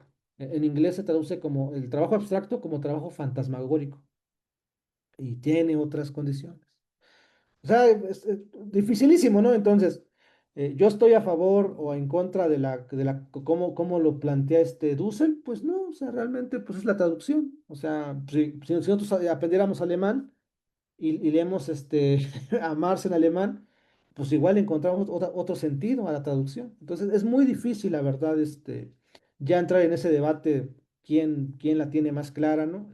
Pero el trabajo vivo y el trabajo muerto, como lo traduce Marx, Dussel, es traducido por otros autores o por otros traductores de otra manera, ¿no? Entonces, en el caso de Pedro Escarón, de Wenceslao Roses, tiene una tesitura que si no mal recuerdo también Wenceslao Roses lo traduce de otra forma, ¿no? Pero ya tiene mucho que leí esa traducción. Pero bueno, sí, es un tema de traducciones, ¿no? O sea, por ejemplo, en el caso de Wenceslao Roses, una de las cosas que siempre se le van a recriminar a su edición del Fondo de Cultura Económico es que él no hace la traducción de fuerza de trabajo, la hace de trabajo, ¿no? O sea, tú las ediciones viejitas, ya tiene una nueva, pero las ediciones viejitas clásicas, no existe la palabra fuerza de trabajo, por ejemplo. Entonces, es un mundo muy complicado las traducciones, pero tiene que ver con la traducción, el trabajo vivo, el trabajo muerto, trabajo concreto, trabajo abstracto, y como les comento, el trabajo fantasmagórico que se traduce en el inglés, por ejemplo, también es bien diferente, ¿no? Entonces, son condiciones que pues, otra vez hay que meterle mucha caña, pero solamente es una cuestión de cómo se traduce específicamente, ¿no? Hay otro tema que ahí se los comenté, ¿no? El tema de la enajenación, o sea, ¿qué es enajenación o alienación? Entonces, se pelean, ¿no? O sea, se pelean porque Marx dijo que era bueno, se pelean por la traducción. No, es que los que dicen alienación están mal. O los que dicen enajenación están mal. Pero es que el problema es que la traducción de alienación viene del francés. O sea, es decir, los libros que regularmente ustedes ven los manuscritos, leen alienación es porque se tradujeron del francés, ¿no? Y los que vienen como enajenación fueron los que se tradujeron directamente del alemán. Entonces, hay simplemente un paso, ¿no? O sea, cómo se tradujo del alemán al francés y del francés se traduce al alemán. Y la otra, ¿no? Es del alemán al español. Entonces, pues, es una traducción mucho más directa, entonces, pero el sentido de la palabra es la misma. Entonces, la enajenación y la alienación contempla los tres momentos, ¿no? Y es muy parecido, o sea, es lo mismo, en pocas palabras. Pero ahí los tienes peleándose, peleándose por o sea, quién la tiene mejor, ¿no? O la otra, ¿no? La famosa categoría de subsunción. O sea, hoy se conoce como subsunción, pero hay a veces que se conoce como subordinación, sometimiento. Y ahí los tienes peleándose, ¿no? O sea, ¿cuál es la mejor? Subordinación, sometimiento, subsunción.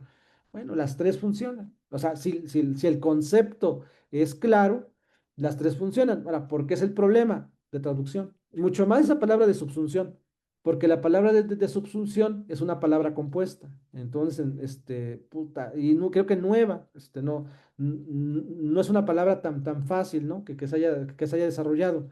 Entonces, para pasarlo al español se requiere otras cosas, ¿no? Entonces, pues ahí tienes a los compañeros tratando de ver quién es el que mejor interpretó cuando se les olvida el concepto, por ejemplo. Entonces, señalar eso únicamente que, que no nos preocupemos, ¿no? O sea, simplemente como que cuando pasen esas cosas, tratar de verificar de dónde sale esa palabra, ¿no? Y ver si cómo se tradujo en otro momento y nada más aclarar el concepto, ¿no? Y las diferentes formas en cómo fueron traducidas y ahí se acabó, ¿no? O sea, porque si hacemos pleito sobre eso, pues nos vamos a alejar del sentido de la obra, que es la transformación del mundo, ¿no? Que eso me parece más importante, que eso pues, lo platicaremos mucho más el sábado, derivado de sus experiencias, ¿no? Tengo pensado ahí mejor plantear cómo el capital sirve para nosotros para la transformación del mundo, ¿no? Pero bueno, ahí la dejaría. Disculpen si me alargué esas cosas.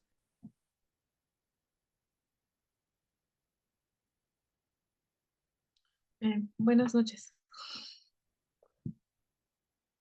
Sí, compañero Jonathan, la verdad nada más quería como felicitarlo porque siempre sus exposiciones dejan como mucho para reflexionar, para pensar y entonces ahorita esta parte que menciona de los 7 capitales, pues justo eso, ¿no? Creo que la mayor parte de las sociedades estamos como en esa dinámica, ¿no? Porque yo ahorita mencionaba, ¿no?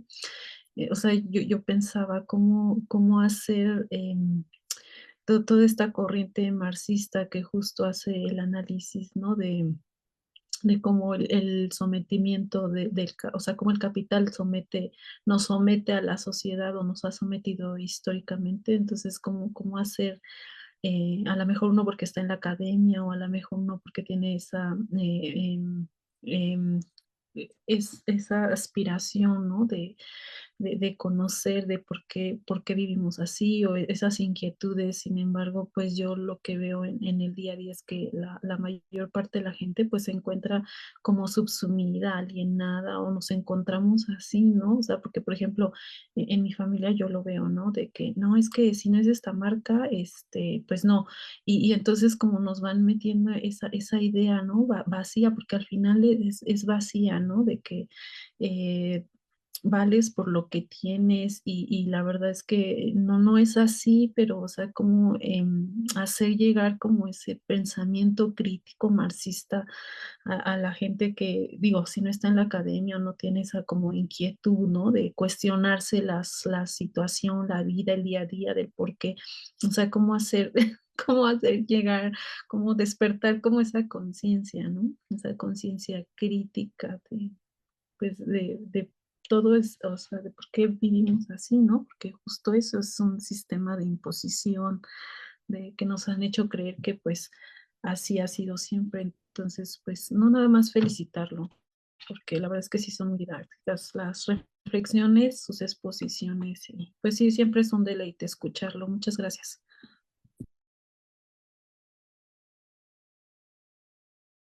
No, gracias a ti. Yo creo que la siguiente, el sábado, eh, hablamos sobre la importancia de cómo poder llevar estas reflexiones, que yo estoy de acuerdo contigo, o sea, si no, a veces si no es en el mundo académico o no es en el mundo militante, ¿no?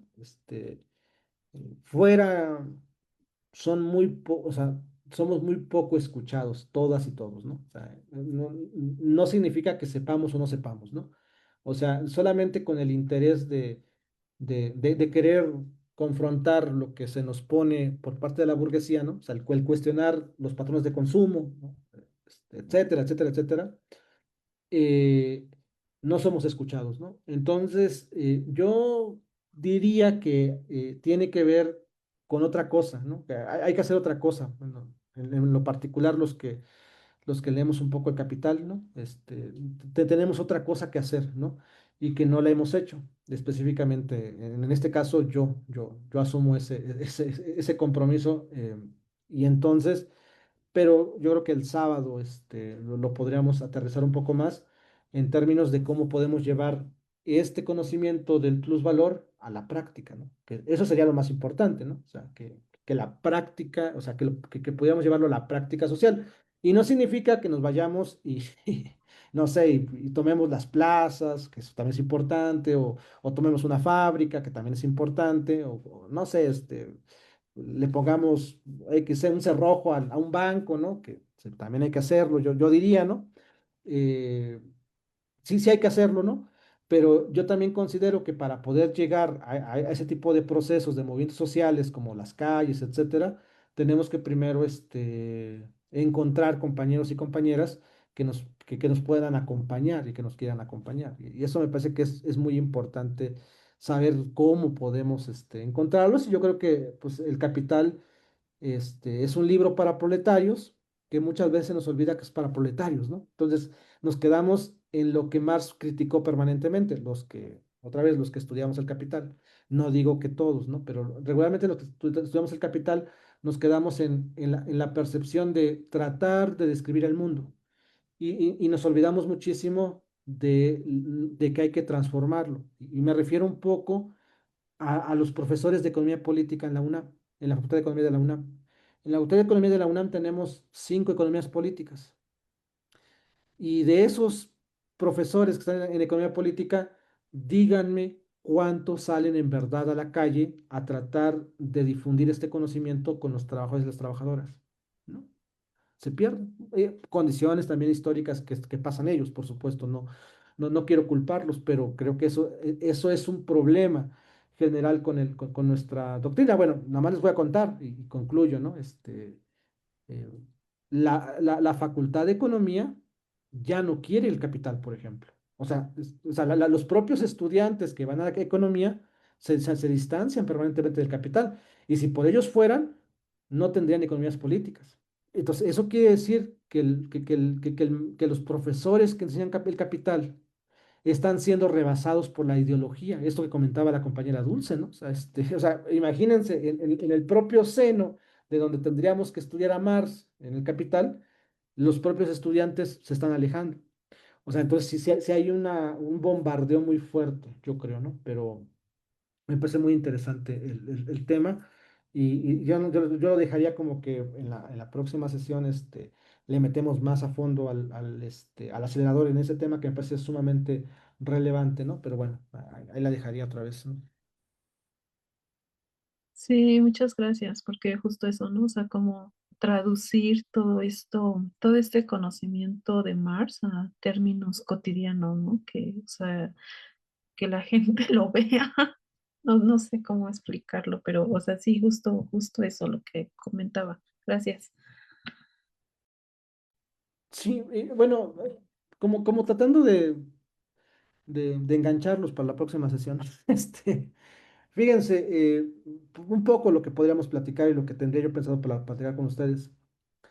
Eh, Si ustedes le preguntan, por ejemplo, a un profesor de economía política de la UNAM, yo les puedo decir muchos nombres, pero pues, ¿para qué no? O sea, ya tengo varios con los que me andan siguiendo a la derecha para compararme con los profesores de economía.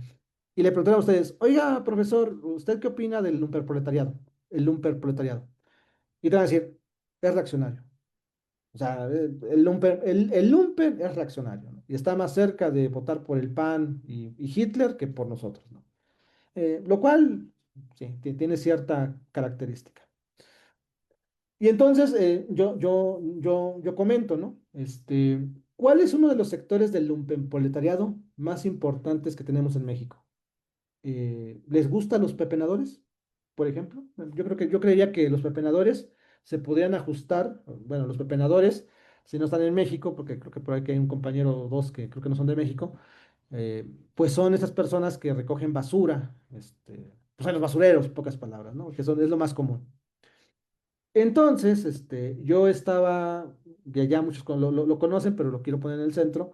Yo pues, estoy trabajando con unos compañeros que también lo voy a comentar un poco más amplio, porque tengo otras ideas que se me han generado, ¿no? En la licenciatura donde yo trabajo, en la universidad donde yo trabajo, que por ejemplo, poder generar en los basureros, una bioempresa social. Y esa bioempresa social que produzca biogás, pero quien tenga el control de esa empresa no sea un privado, sean los pepenadores, por ejemplo.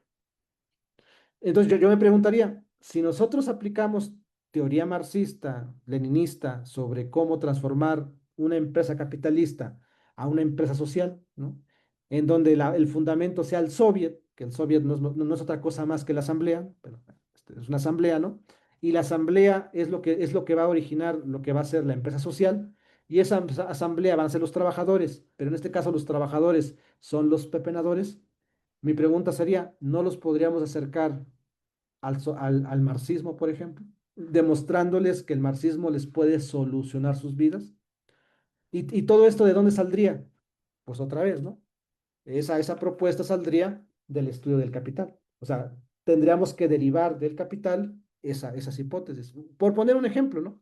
Tengo por ahí unas otras ideas, ¿no? Pero esa que es la que más me está rondando la cabeza porque la tengo muy cercana con unos estudiantes, o sea, me parecería genial. O otra cosa, ¿no? Los desperdicios de alimento en la calzada Zaragoza. Para cerrar, ¿no? Porque ya es tarde, ¿no? Y no les quiero quitar el tiempo más en jueves, ¿no? En la calzada Zaragoza hay un problema de que los alimentos en los puestos de las calles, ¿no? Ahí en la Ciudad de México, aquí en la Ciudad de México, hay desperdicio de alimentos. Y entonces, hay un proyecto por ahí que anda rondando en la universidad donde yo trabajo, que se quiere hacer biogás con ese alimento. Y entonces yo estaba pensando, bueno, y si hacemos esta empresa en la avenida, en la avenida Zaragoza e involucramos a los trabajadores y trabajadoras y a las personas como los vagabundos, por ejemplo, que están por ahí, involucramos a los vagabundos, involucramos a los trabajadores de ahí, ¿no? A los que limpian, ¿no? Por ejemplo, que hay mucho trabajador del Estado que limpia, ¿no? Los involucramos a todos ellos y los hacemos como los dueños de esa bioempresa social que se va a dedicar hacer biogás de los alimentos. Es un proyecto interesantísimo, es muy rentable específicamente. Por supuesto, conectado con el Estado, ¿no? Habría que conectarlo con el Estado, etcétera. Toda una plataforma que se puede hacer. Yo preguntaría, frente a ese proceso, nosotros no podríamos generar condiciones para que los trabajadores, los que recogen la basura, los que están en la limpieza, los que están en los que forman parte de los que venden la comida, ¿no? Y los vagabundos, yo también pondría ahí los vagabundos, ¿no? Porque hay que darles independencia económica. No los podríamos acercar, por ejemplo, al marxismo, por ejemplo. Bueno, yo me preguntaría esas cosas. Ahora, no estoy diciendo que lo que yo esté proponiendo sea el eje central, pero lo que yo sí diría, ¿no? Es que lo que me toca a mí, o sea, yo como economista, yo como persona que he leído El Capital, cómo yo podría abonar para poder crear condiciones materiales para generar cambios importantes, ¿no? Muchos dirían que no, que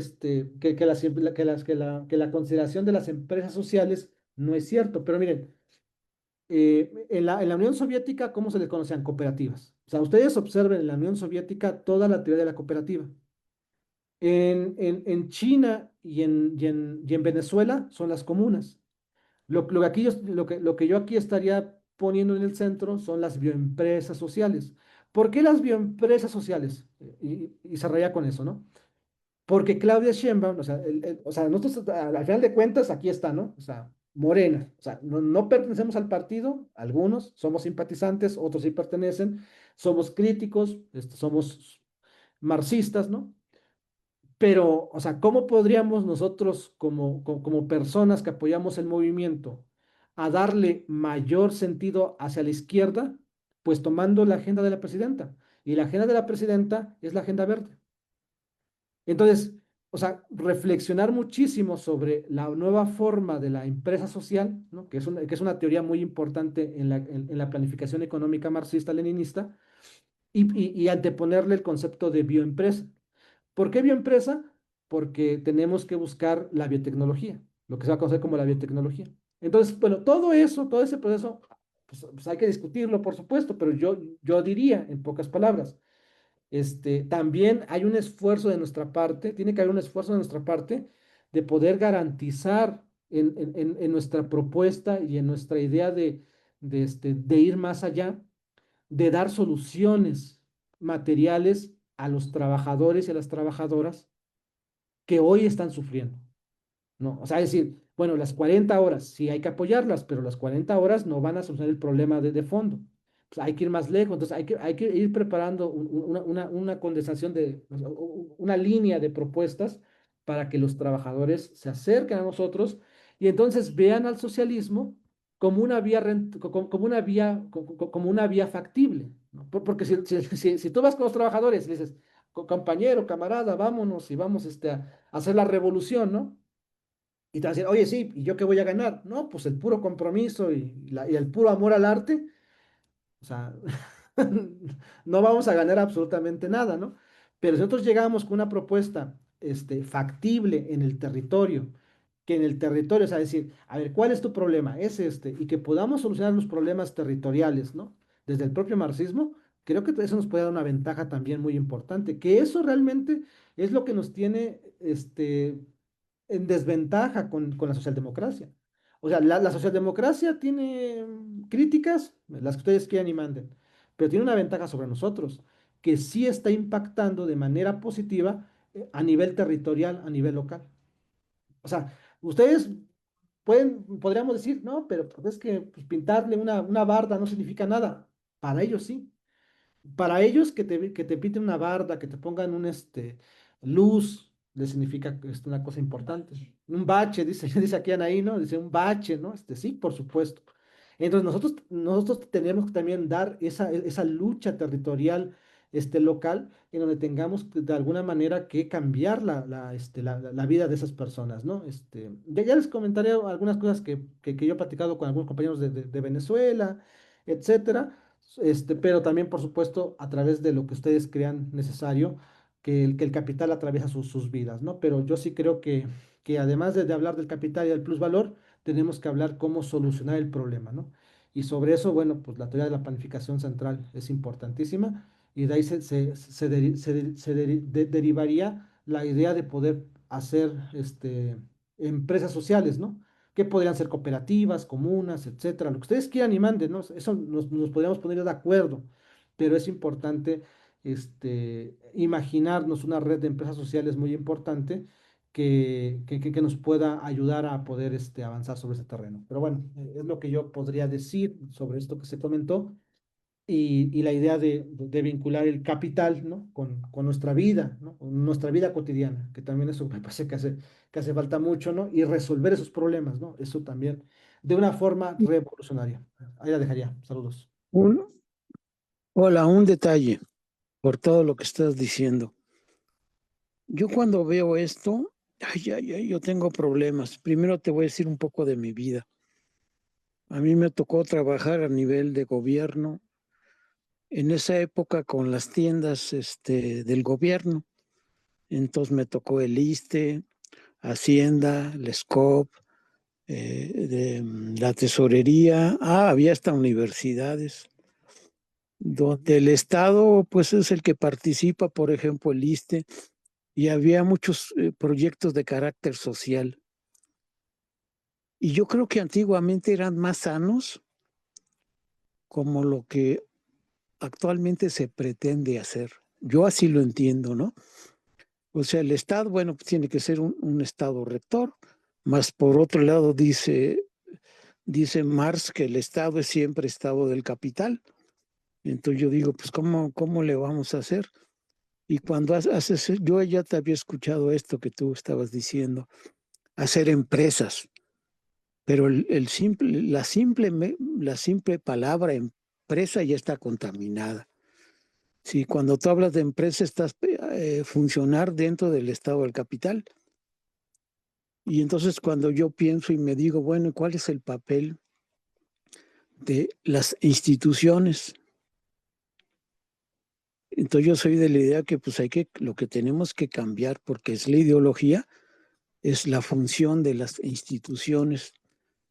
Y quizá en este caso, conceptos que ahora los tomamos necesarios, como ya no es el salario, pero pues, hay dinero, ¿no?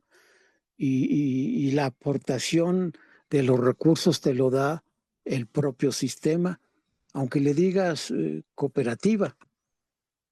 Entonces dicen, yo he oído, bueno, es que hay cooperativas, hay diferentes tipos de cooperativas, ¿no? Y es donde yo me planteo, bueno, vamos a seguir tomando los elementos del capital, ¿sí? Ideológicos, qué sé yo, de ley. Y yo digo, pensando un poco locamente, ¿no? Bueno, pues imprimamos papel, hagamos un sistema bancario más allá del cooperativismo, ¿no? Donde el valor sea directamente el trabajo del hombre y podamos cambiar las reglas del juego, que tú lo insinuaste hace ratito, ¿no? Lo que es ¿cómo se llama? Trabajo-tiempo. Entonces siempre lo que nos rige es el trabajo-tiempo. Y por ejemplo, ¿por qué a las mujeres o al sistema de cuidado no se le paga? Y si se le paga, sería cómo. Entonces, desde ahí hacemos algunas propuestas como, bueno, generemos la renta básica. Ya el puro concepto de renta ya está contaminado. Y hay gente que dice, bueno, generemos el trabajo social garantizado. Bueno, eso se acerca un poco más. Pero yo lo planteo en el sentido de que el verdadero sentido del trabajo, como diría Dussel, es el trabajo vivo.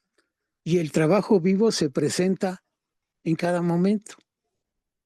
En cada momento. En la naturaleza se presenta. En las formaciones humanas se presenta. Entonces, ¿por qué no hacemos un banco donde lo importante es el trabajo vivo? ¿Y a qué me refiero con esto? Por ejemplo, pues mi trabajo va a ser surfear o estar de huevón, pues yo te voy a pagar por eso. Y en ese momento yo a lo mejor soy muy idealista, pero rompo la estructura del capital, de la ganancia, ¿sí? Yo me gustaría trabajarle, y tú ya lo planteaste el otro día, yo dije, a ver, ¿cómo es esto, no? Porque yo intuyo que sigues el mismo sistema del capital, o sea, te agarras de ahí y digo, ¿no habrá de otra manera de generar que estas gentes los más fregados, pues agregarlos? Pero yo lo veo en la vida cotidiana. Por ejemplo, me toca ir mucho a mí a Copilco Universidad y ahí está hay un grupo, son los más jodidos, los borrachitos, los que se la pasan drogándose y al final se vuelven delincuentes, los que venden la marihuana, este tipo de cosas. O sea, ¿qué elemento le puedes dar para que realmente tú hablaste de la parte esencial del ser humano, ¿no? Me llamó la atención eso. Entonces, más bien llegar a la esencia humana del ser humano y decir, oye, estás pendejeando, pero date cuenta que es por esto y por esto. Acá hay un elemento, una esencia diferente donde tú puedas pues, respirar, oxigenar, porque si no, otra vez la recaída y otra vez Alcohólicos Anónimos. Yo lo plantearía así, ¿no? Y ahora que la próxima apertura que tú estás haciendo, pues abrirnos a ese nivel, ¿no? O sea, cómo cambiar la realidad desde lo más marginal, pero de alguna manera que nos contagie y nos permita ser más humanos. Gracias. No, a ti. Ahorita me disculpan por los gestos, pero cayó un rayo bien cerquita, ¿no? Entonces hasta me espanté, pero bueno. Nada más era por eso, quería aclararlo, ¿no? Pinche doctor. Sí, bueno, sí, muy cerca, ¿no? Acaba de caer otro. Entonces, no, eso era por eso. Pero lo que dices, el sábado lo aterrizamos y lo platicamos más, ¿no? O sea, yo estoy de acuerdo contigo en todo, ¿no? Hay que ir más lejos y que lo que acabo de expresar, sí, o sea, me estoy apoyando del capitalismo. Pues sí, estoy de acuerdo contigo, ¿no? Pero eh, pongámoslo como un detonante para la siguiente sesión y entonces tengamos más tiempo y podamos platicar entre todos y todos sobre a partir del plusvalor cómo se puede ir más lejos. Eso me parece importante, pero sí, de acuerdo con lo que estás planteando. Marta, y bueno, si nadie tiene nada que decir, pues vamos cerrando, ¿va? Dale, Marta. Gracias, Jonathan. Buenas noches a todos. Este, sobre el tema que tú comentabas, Jonathan, acerca de ciertos desperdicios que se utilicen en beneficio de ayudar y formar ganancias para un cierto sector de personas, sobre todo las que están más afectadas económicamente. Hace como 20 años, una persona estaba dentro de Cedesol y formaron un equipo porque se realizó una investigación acerca de la separación de la basura. Para esta investigación se fueron a los tiraderos y alguien dio el pitazo que un grupo de Cedesol andaba investigando. Hubo amenazas de muerte por meterse en esa área. Hay equipos, hay grupos, no sé, me imagino que siguen existiendo y que viven de esa separación de basura en los cuales venden. Y es, es un, es un equipo cerrado y según comentaban los compañeros, venía desde arriba. Y las amenazas no eran de cualquier persona, gente que estaba dentro del mismo gobierno. Esto se pretendía en esta investigación de la separación de la basura, imprimir folletos, historietas con dibujos animados para así distribuirlos a las primarias, que es donde se les debería de enseñar a los niños a la separación de la basura. Me invitaron a hacer los dibujos y la experiencia no fue nada agradable y tuvieron que, con lo que tenían a la mano dentro de la investigación, ya nada más fue la separación de basura y se tuvo que, hasta ahí quedó. La investigación más profunda no nos las permitieron. No sé si el sistema ahora, si el mismo gobierno, y hay sectores de gente hay ciertos sectores que tienen una gran ganancia. No me acuerdo cómo se llamaba el tipo este que le decían el rey de la basura, ¿no? Y pues ojalá y estas ideas que tú estás comentando, pues que realmente el estudio llegue y se profundice a quien realmente, quien lo necesita. Sería un proyecto magnífico, porque lo que más hay aquí es desperdicios. Se convierte en basura cuando toda la juntamos. Es cuanto, Jonathan. Gracias. No, gracias a ti, Marta. Sí, sí, sí, hay que checar también ese tipo de cosas. Gracias, ¿no? Bueno, pues nada más quedar, agradecerles su estancia, ¿no? A pesar de lo que hayamos tenido en esta sesión, digo, pues es gajes del oficio ya por ahí, ¿no? Una raya más al tigre, pues, de modo, ¿no? Pero bueno, gracias por aguantar, ¿no? La, la marea que tuvimos, ¿no? Y bueno, pues también aguantar un poco, y también dar esta última parte, ¿no? De sus participaciones, que me parecieron que todas fueron muy interesantes. También la de Yap, ¿no? Que lamentablemente se corta por lo que pasó, ¿no? Etcétera.